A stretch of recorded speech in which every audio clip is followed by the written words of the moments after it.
Today, I am gutted. I am shocked, pissed for the two African nations that actually lost their round of 32 games against an European opponent.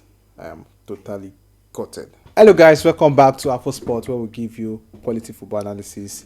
Again, it is still the World Cup, and I'm bringing you the analysis of the match today between Senegal versus Belgium, DR Congo, Dr. Congo versus England.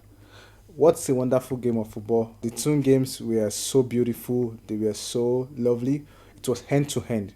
Believe me, I wouldn't say that Belgium had the upper hand in the game. To be sincere, I felt like both DR Congo and Senegal came out to play. At some point, I was feeling like this might actually be the game in the bag for DR Congo and also Senegal. But I was totally shocked and surprised how the two teams collapsed. Let us dive into the game between Senegal and Belgium. What a wonderful game of football! It was lovely. It was end to end game. Senegal got the lead and almost had the lead till the 88th minute. And when they actually collapsed, Belgium were able to capitalize on that. They got the 2-2 draw, which led into an extra time, and then they later had a penalty at the 10th minute of the game. I felt was kind of unfair to Senegal, but football can be sometimes crude. I'm still feeling like that penalty wasn't really a penalty. I don't know. I've not looked into it much, but I might probably analyze that again. But I just felt like it wasn't something that had to do a penalty, and that was how Belgium led the game and won the game at the 9 minutes of the extra time, 3-2. So for me in the game, I felt like Senegal had the upper hand, but the only thing I felt could have made a big difference, huge difference in the game was experience. And at the 70th minute, I was saying to myself that, what are you doing, coach? Bring Koulibaly. Bring this guy. He's an experienced defender, and you can just calm the nerves at the back of your team. When they brought Lukaku, I felt like the coach should actually make a proactive change to bring uh, Koulibaly into the game, muzzle for muzzle.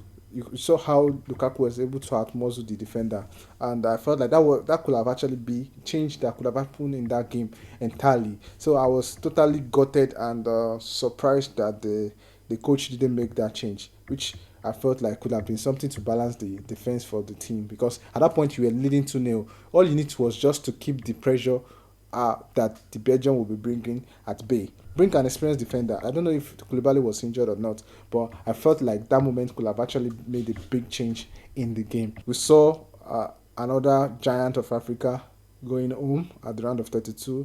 What a painful game it was. Moving into the game of England versus Dr. Congo, DR Congo. It was an end-to-end game also. There was no time in the game that the game was boring. You were going to be at the edge of your seat throughout the game. DR Congo led from a marvelous cross from the wing, and that led to their first goal in the 7th minute. And I feel the team did grind hard in the first half to keep England at bay.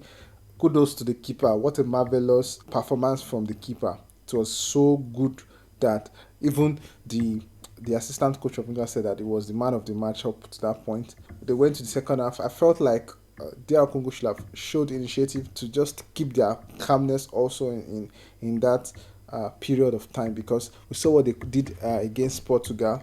I felt like they could actually manage the pressure, but unfortunately for them, Hurricane scored and was able to get 2 goals. I think that there was a controversial moment when people shouted that there was a penalty. It should have been a penalty for England due to what happened to Hurricane. I just felt like that was kind of soft. It could have gone either way, but on the overall, I think the referee made the right call to actually not give them a penalty in that game. However, England still went ahead to win that game.